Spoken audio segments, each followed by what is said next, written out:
আসসালামু আলাইকুম বন্ধুরা, বিদেশি উচ্চশিক্ষা এবং স্কলারশিপের একটি গুরুত্বপূর্ণ আপডেট ভিডিওতে আপনাদের সবাইকে স্বাগত জানাচ্ছি।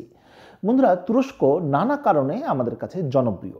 সম্প্রতি তুরস্কের বুর্সেলারি স্কলারশিপ, যেটাকে অনেকে তুরস্কের গভর্নমেন্ট স্কলারশিপ বলে থাকে, সেটা সার্কুলার এবং কার্যক্রম ইতিমধ্যে কমপ্লিট হয়েছে এবং আপনারাও আলহামদুলিল্লাহ অনেকেই আবেদন করেছেন এবং রেজাল্টের জন্য অপেক্ষা করছেন। স্কলারশিপে অর্থাৎ গভর্নমেন্ট স্কলারশিপে আবেদন করতে পারেননি বা তুরস্কের বুর্সেলারিতে আবেদন করতে পারেননি, তারা অনেকেই আমাকে প্রশ্ন করেছিলেন যে ভাইয়া, তুরস্কের অন্য কোনো স্কলারশিপ রয়েছে কিনা যেখানে আবেদন করা সম্ভব।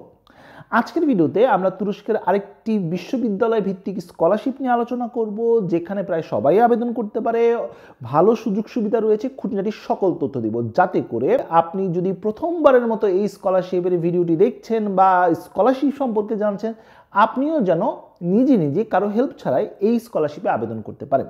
তাই ভিডিওটি শুরু থেকে শেষ পর্যন্ত দেখার অনুরোধ করছি। বন্ধুরা, ভিডিওটি শুরু করার আগে আরেকটি কথা না বললেই না। প্রতি বছর এবং প্রতি মাসে নানা স্কলারশিপ অফার হয় এবং আমি সময়ে সময়ে বাংলাদেশিদের জন্য উপযোগী যে স্কলারশিপগুলো রয়েছে সেগুলোর ভিডিও দিয়ে যাচ্ছি এবং টিউটোরিয়ালও দিচ্ছি। সব কিছু আমার চ্যানেলেই রয়েছে এবং সেগুলো দেখলে আপনি নিজে নিজেই আবেদন করতে পারবেন। তারপরও আবেদন করতে গেলে অনেক সময় হয়তো বা কনফিডেন্স না থাকতে পারে, আবেদন সঠিক হচ্ছে কিনা এমন চিন্তাভাবনাও আসতে পারে। যদি আপনার প্রফেশনাল পেইড হেল্পের প্রয়োজন হয়, তাহলে আপনারা চাইলে আমার সাথে যোগাযোগ করতে পারেন। আমার সাথে যোগাযোগ করার জন্য আমার ইমেল অ্যাড্রেস, ফেসবুক পেজ বা ওয়েবসাইটের মাধ্যমে আপনারা যোগাযোগ করতে পারেন এবং আমার প্রফেশনাল পেইড হেল্প নিতে পারেন। যাই হোক বন্ধুরা, দেরি না করে চলুন শুরু করা যায়। বন্ধুরা, তুরস্কের একটি চমৎকার বিশ্ববিদ্যালয় সাভাঙ্কি ইউনিভার্সিটি সম্প্রতি বিশ্ববিদ্যালয়টি ইন্টারন্যাশনাল স্টুডেন্টদের জন্য স্কলারশিপ অফার করেছে এবং এই স্কলারশিপে বাংলাদেশি হিসাবেও আপনি আবেদন করতে পারবেন। প্রশ্ন আসতে পারে, ভাইয়া এখানে কি কি স্কলারশিপ অফার করছে? মূলত স্কলারশিপটি গ্র্যাজুয়েট প্রোগ্রামের জন্য, অর্থাৎ যারা মাস্টার্স এবং পিএইচডিতে আবেদন করতেছেন তাদের জন্য। তবে এখানে কিন্তু ব্যাচেলরের জন্য সুযোগ সুবিধা রয়েছে, অর্থাৎ যারা ইতিমধ্যে এইচএসসি কমপ্লিট করেছেন তারাও আন্ডার গ্র্যাজুয়েশন লেভেলে আবেদন করতে পারবেন। তাদের জন্য ভিন্ন কিছু নিয়মকানুন রয়েছে, সেটা আমি আলোচনা করব। এখানে সায়েন্স, আর্টস, কমার্স, সোশ্যাল সায়েন্সের নানা বিষয় আপনারা পেয়ে যাবেন। এখানে অনার্স 3 থেকে 4 বছরের জন্য হয়ে থাকে, মাস্টার্স 1 থেকে 2 বছরের জন্য এবং পিএইচডি 3 থেকে 4 বছরের জন্য হয়ে থাকে।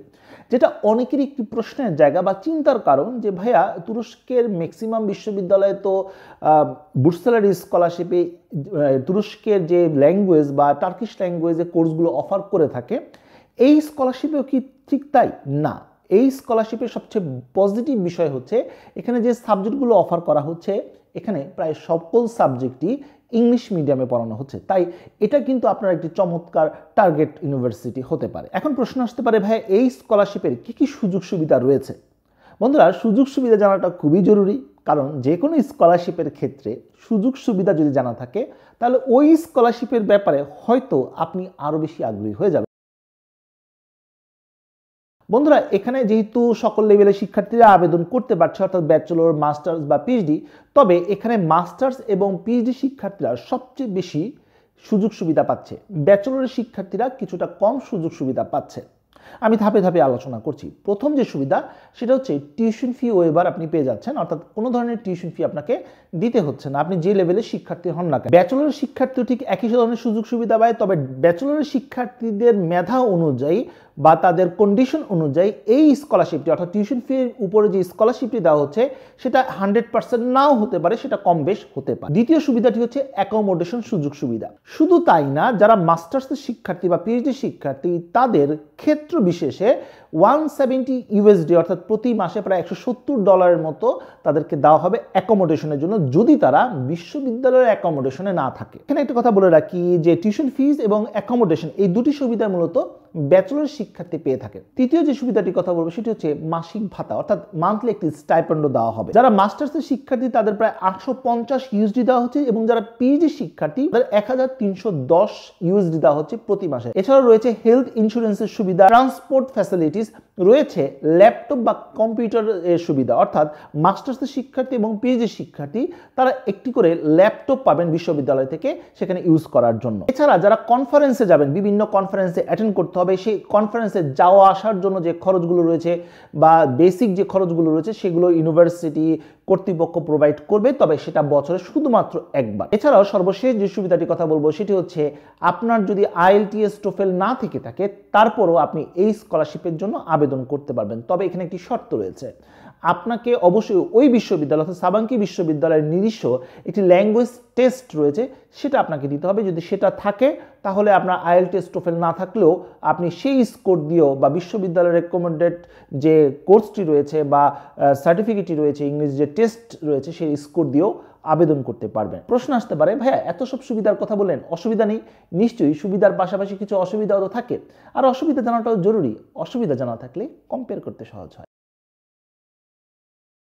প্রথম অসুবিধা, অন্যান্য স্কলারশিপে যেমন এয়ার টিকিটটা দেওয়া হয়, এখানে কিন্তু এয়ার টিকিটটা দিচ্ছে না, অর্থাৎ যাওয়ার জন্য আসার জন্য যত ধরনের খরচা রয়েছে সেটা আপনাকেই বহন করতে হবে। দ্বিতীয় অসুবিধা হচ্ছে আপনি অবশ্যই স্কলারশিপটি নিয়ে যাচ্ছেন, পড়াশোনাই আপনার উদ্দেশ্য, কারণ মান্থলি একটি হ্যান্ডসাম অ্যামাউন্টের আপনাকে মান্থলি স্টাইপেন্ডও দেওয়া হচ্ছে। তাই এখানে যদি আপনি পার্ট টাইম জব বা অন্য কাজে যুক্ত হয়ে যান আর রেজাল্ট যদি খারাপ হয়, রেজাল্টটা যদি মেনটেনড না হয়, তাহলে কিন্তু আপনার এই স্কলারশিপটি বাতিলও হয়ে যেতে পারে। তৃতীয় অসুবিধা হচ্ছে যে যারা ব্যাচেলরের শিক্ষার্থী অর্থাৎ যারা HSC কমপ্লিট করেছেন, যারা অনার্সের জন্য আবেদন করতে যাচ্ছেন, তাদের জন্য কিছুটা চ্যালেঞ্জিং হবে, কারণ এখানে কিন্তু মান্থলি স্টাইপেন্ডও তারা পাচ্ছে না বা অন্য যে ফ্যাসিলিটিসগুলো মাস্টার্স বা PhD শিক্ষার্থী পাচ্ছে সেটা কিন্তু ব্যাচেলর শিক্ষার্থীরা পাচ্ছেন না। এছাড়াও সবার জন্য ভিসা খরচ কিন্তু আপনাদেরকেই বহন করতে হচ্ছে। শুধু তাই না, স্কলারশিপটি কমপ্লিট হওয়ার পর যদি আপনি ভিসা ক্যাটাগরি চেঞ্জ না করেন তাহলে কিন্তু অবশ্যই আপনাকে দেশে ফেরত আসতে হবে অথবা অন্য দেশে আপনাকে মুভ করতে হবে। প্রশ্ন আসতে পারে, ভাই এখানে কি আমরা PR পাবো না? হ্যাঁ, PR পাওয়া পসিবল, তবে সেটা খুবই চ্যালেঞ্জিং, আর পার্ট টাইম জব পাওয়াটা কিছুটা চ্যালেঞ্জিং বলা যেতে পারে। এছাড়াও দুটি অসুবিধার কথা বলবো। প্রযোজ্য ক্ষেত্রে আবেদন ফি প্রয়োজন হতে পারে। অনেকেই প্রশ্ন করতে পারেন, ভাইয়া আমার তো টোফেল নেই, সেক্ষেত্রে আমার IELTS স্কোর দিয়ে কি আবেদন করতে পারবো?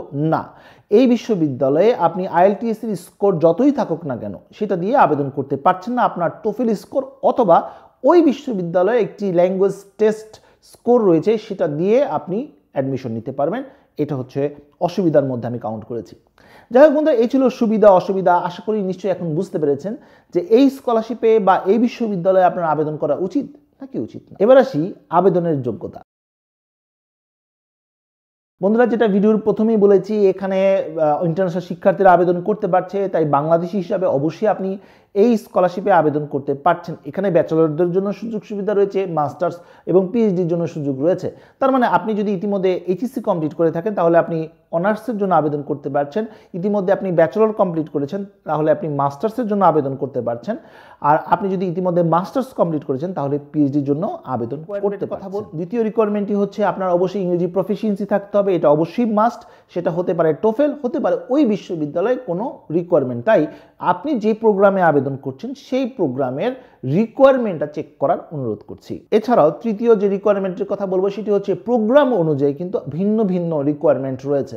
যেমন আপনি যদি ইঞ্জিনিয়ারিং প্রোগ্রামে আবেদন করতে চান সেক্ষেত্রে একটি রিকোয়ারমেন্ট রয়েছে। আপনি যদি সোশ্যাল সায়েন্সে আবেদন করতে চান বা বিজনেসে আবেদন করতে চান, আপনার জন্য কিন্তু কিছু বিষয় ইনস্ট্রাকশন রয়েছে। সেটা ওয়েবসাইটে খুব সহজেই পাওয়া যায় এবং সেখানে গেলেই আপনারা দেখতে পাবেন এবং সেটা দেখার অনুরোধ করছি। অর্থাৎ মোট কথা, প্রোগ্রাম সিলেকশনের আগে প্রোগ্রাম রিকোয়ারমেন্টটা এক নজর বা একবার চেক করার অনুরোধ করছি। এখানে একটি কথা বলে রাখি, আপনার যত ধরনের কাগজপত্র রয়েছে অর্থাৎ একাডেমিক কাগজপত্র, সার্টিফিকেট, মার্কশিটকে আমি বোঝাচ্ছি, যতটুকু পর্যন্ত আপনি পড়াশোনা করেছেন অতটুকু পর্যন্ত যেগুলো রয়েছে সব কিছুই মিনিস্ট্রি থেকে অর্থাৎ আমাদের education ministry, board, foreign ministry থেকে অ্যাটাস্টেশন থাকতে হবে বা লিগ্যালাইজ থাকতে হবে এবং বাংলাদেশের যে তুরস্কের যে দূতাবাস রয়েছে বা এম্বাসি রয়েছে তাদের থেকেও ভেরিফাইড হতে হবে। এরপরে আপনি এগুলো রেজিস্ট্রেশন বা এই রেজিস্ট্রেশন প্রক্রিয়াটি সম্পন্ন করতে পারবেন। এবার আসি ডকুমেন্টস নিয়ে কথাবার্তা। বন্ধুরা, যে কোনো স্কলারশিপের ক্ষেত্রে বা বিদেশি উচ্চশিক্ষার ক্ষেত্রে এই ডকুমেন্টসটা খুবই জরুরি। একবার যদি ডকুমেন্টসগুলো আপনি রেডি করতে পারেন তাহলে শুধুমাত্র তুরস্কের এই স্কলারশিপ না, যে কোনো স্কলারশিপে আপনি খুব সহজেই আবেদন করতে পারবেন। আপনার যদি টার্গেট স্কলারশিপ হয়ে থাকে, সেলফ ফাইন্যান্সে পড়ার মতো আপনার এই ধরনের সুযোগ নেই বা আর্থিক সামর্থ্য নেই, স্কলারশিপই আপনার একমাত্র ভরসা, তাহলে আমার পরামর্শ থাকবে আপনার ডকুমেন্টসগুলোকে খুব ভালোভাবে তৈরি করুন এবং সেটার উপর জোর দিন, নিজেকে প্রিপেয়ার করুন, ইনশাআল্লাহ আপনি কোনো না কোনো স্কলারশিপ অবশ্যই পেয়ে যাবেন। প্রথম যে ডকুমেন্টসটি প্রয়োজন হবে আপনার পাসপোর্ট লাগবে। প্রশ্ন আসতে পারে ভাইয়া জন্ম নিবন্ধন বা এনআইডি দিয়ে আবেদন করা যাবে না? না, পাসপোর্টই প্রয়োজন হবে। এখন পাসপোর্ট খুব অল্প সময়ই পাওয়া যায়, 1 মাসের তো সর্বোচ্চ সময়ে 7 দিন 15 দিনের মধ্যে ইমার্জেন্সি পাসপোর্ট করা সম্ভব এবং এখন পাসপোর্ট প্রায় 10 বছর মেয়াদি হয়ে থাকে। আর আগামী 10 বছরের মধ্যে আপনার ডিগ্রি কমপ্লিট, কেরিয়ার এসব কিছুই করার আপনার চিন্তাভাবনা রয়েছে, তাই পাসপোর্টটি করিয়ে নিন। তাহলে শুধুমাত্র এটা না, অনেক স্কলারশিপে আপনি আবেদন করতে পারছেন, ভ্রমণের কাজে লাগতে পারে এবং অন্যান্য ইমার্জেন্সির কাজেও কিন্তু পাসপোর্টটা জরুরি, তাই একবার পাসপোর্টটা করিয়ে ফেলুন। দ্বিতীয় যে ডকুমেন্টসটির কথা বলবো, আপনার সকল ধরনের সার্টিফিকেট এবং মার্কশিট, অবশ্যই যেটা সত্যায়িত হতে হবে, যেটা কিছুক্ষণ আগেই বললাম। প্রয়োজন হবে আবেদন ফর্ম, প্রোগ্রাম অনুযায়ী যদি রিকোয়ারমেন্ট থাকে সেটা পূরণ করতে হবে। তৃতীয় ডকুমেন্টসটি হবে মোটিভেশন লেটার। 1 পাতা বা 2 পাতার উপর আপনার মোটিভেশন লেটার লিখতে হবে, এটা প্রোগ্রাম অনুযায়ী হবে। প্রয়োজন হবে আপনার একটি সিভিটা যে কোনো ফরম্যাটে হতে পারবে, এতে কোনো সমস্যা নেই। ইউরোপাস সিভি দিতে হবে এমন কোনো বাধ্যবাধকতা নেই। এছাড়া আবেদন করার সময় প্রয়োজন হবে আপনার পাসপোর্ট সাইজের ছবি, প্রয়োজন হবে রেকমেন্ডেশন লেটার 2টি। এখন এখানে রেকমেন্ডেশন লেটারের একটি ভিন্ন বিষয় রয়েছে, গুরুত্বপূর্ণ বিষয় রয়েছে, যেটা আপনাকে অবশ্যই ফলো করতে হবে। অন্য স্কলারশিপের ক্ষেত্রে আপনি জাস্ট প্রফেসরের কাছে গিয়েছেন বা টিচারের কাছে গিয়েছেন, তার কাছ থেকে একটি রেকমেন্ডেশন লেটার নিয়ে এসেছেন, জাস্ট এটা স্ক্যান করে আপলোড করে দিয়েছেন, কিন্তু এক্ষেত্রে কিন্তু তা হবে না। আপনি যখন অনলাইনে আবেদন করতে যাবেন, 2 জন শিক্ষকের নাম, ইমেল অ্যাড্রেস, অর্থাৎ যারা আপনাকে রেকমেন্ডেশন দিচ্ছেন তাদের নাম, ফোন নাম্বার, ইমেল অ্যাড্রেস দিতে হবে। দেওয়ার পর যখন আপনি অ্যাপ্লিকেশনটা সাবমিট করে ফেলবেন, তখন ওই 2 জন শিক্ষকের কাছে 2টি ইমেল চলে যাবে এবং সেই ইমেলের মাধ্যমে তারা আপনাকে রেকমেন্ডেশন লেটার আপলোড করে দিতে হবে। এখানে আরেকটি তথ্য জানিয়ে রাখি, আপনার অ্যাপ্লিকেশন সাবমিট করার 3 দিনের মধ্যে এই রেকমেন্ডেশন লেটারটা সাবমিট হওয়া জরুরি আপনার টিচারের থেকে। এছাড়া অতিরিক্ত কোনো ডকুমেন্ট যদি থেকে থাকে, যদি প্রোগ্রামের রিকোয়ারমেন্ট থেকে থাকে, তাহলে থিসিসও বা প্রপোজালও আপনাকে দিতে হতে পারে। এছাড়া আপনার যদি কোনো পাবলিকেশন থেকে থাকে, কোনো অ্যাচিভমেন্ট থেকে থাকে বা এক্সট্রা কারিকুলার থেকে থাকে, জবের কোনো এক্সপিরিয়েন্স থেকে থাকে, সেগুলো অবশ্যই আপনি যুক্ত করে দিতে পারেন। এবং সর্বশেষ যেটা প্রয়োজন হবে আপনার ইংরেজি প্রফিসিয়েন্সি কাগজপত্র। এবার আসি আবেদন এর প্রক্রিয়া। বন্ধুরা, আবেদন করার 3টি বেসিক স্টেপ রয়েছে। স্টেপগুলো যদি আপনি সঠিকভাবে অনুসরণ করতে পারেন, তাহলে বাসায় বসে নিজেই আবেদন করা সম্ভব। প্রথম ধাপ, আপনাকে সকল ধরনের কাগজপত্রগুলো রেডি করতে হবে। ইতিমধ্যে আমি কাগজপত্র নিয়ে কথা বলেছি, সেই কাগজপত্রগুলো আপনাকে রেডি করে ফেলতে হবে। রেডি করে তারপর আপনাকে অ্যাপ্লিকেশন করতে বসতে হবে। দ্বিতীয় ধাপটি হচ্ছে অ্যাপ্লিকেশন করা। অনলাইনে আবেদন করতে হবে, খুব ইজি একটা প্রসেস। আপনারা নিশ্চয়ই স্ক্রিনে দেখতে পাচ্ছেন, এটা হচ্ছে সাবাঙ্কি বিশ্ববিদ্যালয়ের ওয়েবসাইট। আপনারা নিশ্চয়ই দেখতে পাচ্ছেন অ্যাডমিশন নামের একটি অপশন রয়েছে। এখানে আপনি গেলেই দেখতে পাবেন যে অ্যাপ্লাই নামের একটি অপশন রয়েছে। সেখানে আপনি ক্লিক করলেই দেখবেন এখানে নিউ রেজিস্ট্রেশন বা রেজিস্ট্রেশন একটি অপশন আপনারা দেখতে পাবেন এবং সেখানে যাওয়ার পর আপনি আপনার নাম, ইমেল অ্যাড্রেস দিয়ে আপনাকে রেজিস্ট্রেশনটা সম্পন্ন করতে হবে। আপনার ইমেলে একটি ভেরিফিকেশন কোড আসবে বা ভেরিফিকেশন লিঙ্ক আসবে, সেটা আপনাকে ভেরিফাই করতে হবে এবং পরবর্তীতে আপনার যে বেসিক যে ইনফরমেশনগুলো রয়েছে, অর্থাৎ আপনার personal information, academic information, employment information এবং অন্যান্য যে ইনফরমেশনগুলো আপনার সিভিতে রয়েছে, সেগুলোই আপনার সেখানে আবারও লিখতে হবে। রেকমেন্ডেশন যিনি দিবেন তাদের নাম, ইমেল অ্যাড্রেস, ফোন নাম্বার, এগুলো তথ্য আপনাকে দিতে হবে এবং আপনি কোন প্রোগ্রামে আবেদন করতে চান সেই প্রোগ্রামগুলো, পাশাপাশি ডকুমেন্টসগুলো যেগুলো অলরেডি আপনি রেডি করেছেন সেগুলো আপলোড করে দিতে হবে। এই হচ্ছে দ্বিতীয় ধাপ, অর্থাৎ আবেদন করার প্রক্রিয়া। আবেদন কমপ্লিট করার পর আপনাকে অপেক্ষা করতে হবে বিশ্ববিদ্যালয়ের নোটিফিকেশনের জন্য। বিশ্ববিদ্যালয় কর্তৃপক্ষ আপনাকে ইন্টারভিউ নিতে পারে, নাও নিতে পারে, এটা সম্পূর্ণ বিশ্ববিদ্যালয়ের উপর নির্ভর করছে।